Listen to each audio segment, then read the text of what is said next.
Les amis, bonjour, on se retrouve pour le débrief de ma séance de ce mardi 16 août. Plaisir d'être avec vous pour ce débrief. Alors, encore une fois, très peu de temps pour travailler sur le scalping parce que je bosse à fond sur la formation qui doit sortir au mois de septembre. En tout cas, je fais tout pour que ce soit le cas. Donc là, j'ai tradé en intraday, j'ai fait deux trades aujourd'hui, les deux sur l'euro-dollar, un sur un graphique daily que j'ai pris sur un graphique daily, donc je l'ai pris hier soir sur les coups des 1 heure du matin. Donc j'avais identifié deux zones de support, une à 1,01,605 pour aller chercher les 1,01,126. J'ai eu un très bon point d'entrée à 1,01,538.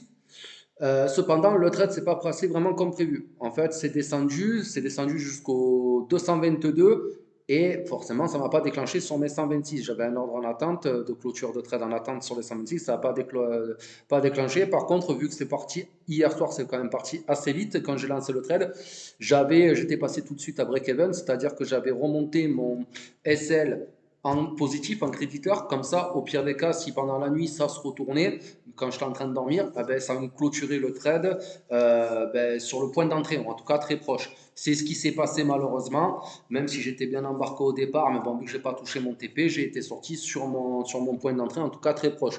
Donc sur ce trade-là, ça fait que 18 pips. Sur du scalping, ça aurait été pas trop mal, mais sur du daily et sur une bougie daily, ça fait très peu. C'est vraiment sorti sur un point d'entrée. Bon, cependant, tout à l'heure, j'ai encore fait un nouveau trade sur l'euro-dollar. Donc là, on est sur un graphique H1.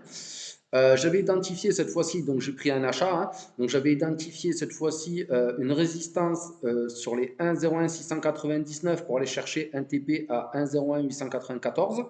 Donc j'ai trouvé un bon point d'entrée à 737.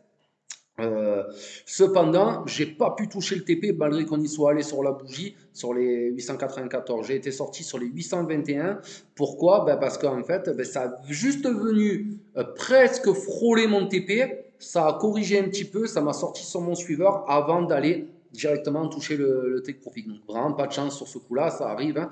C'est ben, un peu le désavantage, si j'oserais dire, de travailler sur de l'intraday, c'est que je ne suis pas devant les graphes et donc je ne peux pas gérer le trade. En scalping, ce qui est bien, c'est que quand j'ouvre une position, c'est que je suis complètement devant le graphe, je suis concentré et je peux vraiment gérer la position comme je veux. Là, c'est pas le cas. Là, c'est presque du trading qui est automatisé avec des ordres en attente, donc c'est pas moi qui gère.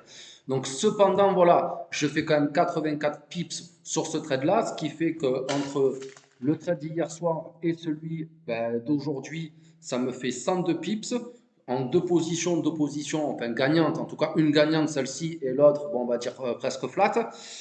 Donc c'est plutôt pas mal. Donc voilà les amis, je vous laisse sur cette fin de journée. Je vous souhaite une belle fin de journée et je vous dis à demain. Allez, ciao.